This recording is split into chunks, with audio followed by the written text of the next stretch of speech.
نبی پاک صلی اللہ تعالی علیہ وسلم حضرت حسن اور حسین کے لیے پناہ طلب کیا کرتے تھے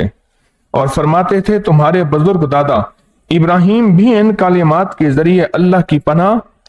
کس کے لیے مانگتے تھے؟ حضرت اسماعیل اور حضرت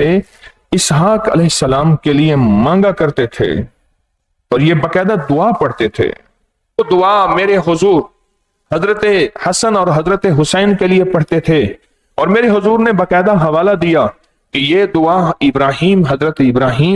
حضرت اسماعیل اور حضرت اسحاق کے لیے پڑھتے تھے۔ سوچو وہ دعا کتنی طاقتور ہوگی، اور اس دعا کے اندر تاثیر کیا ہوگی، اور اس کے دعا کے اندر کیفیت کیا ہوگی، بتاؤ تو صحیح۔ یعنی 1500 سال کی آزمودہ یہ، اور ہزاروں سال ابراہیم علیہ السلام، ہزاروں سال تو وہ ہو گئے، تو ہزاروں سال میں کتنے ہزاروں یا لاکھوں یا کروڑوں لوگوں نے اس دعا کو آزمایا ہوگا۔ اور آج ایک میں تجربے کی بات بتاؤں، یہ بڑوں کی بات ہے، میری بات نہیں ہے۔ فرمایا جو چیز جتنی زبانوں سے نکلتی آئے گی، غور سے سنیے گا، یہ بڑی کام کی بات ہے، جو چیز جتنی زبانوں سے نکلتی آئے گی، نکلتی جائے گی، نکلتی آئے گی، نکلتی جائے گی، تواتر کے ساتھ مسلسل مسلسل مسلسل، ہر زبان کی تاثیر اس میں شامل ہوتی جائے گی۔ میرے حضور کی تاثیر کافی ہے ہمارے لیے کافی ہے۔ جبریل لائے، اللہ نے فرمایا، اور میرے حضور نے اپنی زبان مبارک سے اس دعا کو ادا فرمایا اور امت کو لیے دیا۔ ہمارے لیے یہی کافی ہے۔ لیکن وہ دعا اہل بیت کی زبانوں سے، آل رسول کی زبانوں سے، اصحاب رسول کی زبانوں سے، اور پھر تابعین، اولیاء، محدثین، فقہاء، مجتہدین، صالحین، بڑے بڑے بزرگ، ان کی زبانوں سے نکلتی نکلتی نکلتی نکلتی نکلتی نکلتی آج صدیوں اور صدیوں سے پیچھے ابراہیم علیہ السلام کو دیکھیں تو ہزاروں سالوں کے بعد تسبیح خانے کا مجمع اس دعا کو جب پڑھے گا تو پہلے ذرا غور سے ڈوب کے یہ بات دیکھیں کہ تسبیح خانے کا مجمع جب اس دعا کو پڑھے گا تو کیا اس دعا کے پیچھے جو تاثیریں ان ہستیوں کی ہیں ان سب کو پائے گا یا نہیں پائے گا؟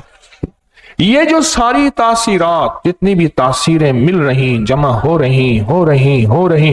وہ سب لذتیں، وہ سب سکون، کسی کی زبان پہ نور، کسی پہ رحمت، کسی میں برکت، کسی میں عطا، کسی میں شفا، کسی میں خیر، کسی میں عافیت، کسی میں کیا، اور کتنی زبانیں ہیں میرے حضور کی، میری حضور کی زبان میں تو سب کچھ، دنیا آخرت کا نور، برکت، رحمت، میری حضور کی زبان اطہر میں تو کائنات ہے، سب کچھ ہے۔ یہ ساری چیزیں ملتے ملتے اس دعا کے اندر، آج تسبیح خانے کا مجمع اور پوری دنیا میں آن لائن جو اس وقت پوری دنیا میں ساتھ بیٹھے ہیں، وہ مجمع جب یہ دعا پڑھے گا تو یوں ایک پل میں ان کی نظر ایسے ٹوٹے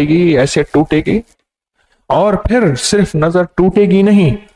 جو اگر نظر لگانے والا انسان یا جن ہے، اس کے ارد گرد ایک حصار آ جائے گا، ایک قلعہ آ جائے گا، ایک کڑا آ جائے گا، ایک حفاظت کی دیوار، ڈیفنس وال آ جائے گی، جو بھی چیز اس سے ٹکرائے گی واپس پلٹ کے جائے گی۔ پہلے یہ دعا پڑھتے ہیں، اور اس دعا کو بہت توجہ سے پڑھتے ہیں، ڈوب کے پڑھتے ہیں۔ اچھا، پہلے اپنی مصیبتیں، پریشانیاں، الجھنیں، مشکلیں،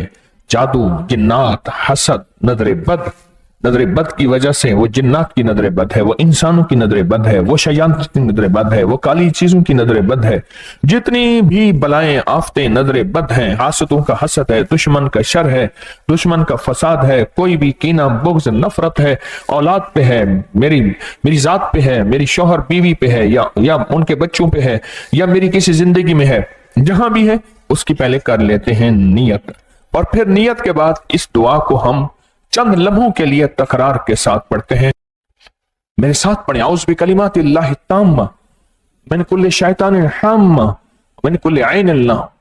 اعوذ بکلمات اللہ التامہ من کل شیطان الحامہ من کل عین اللامہ۔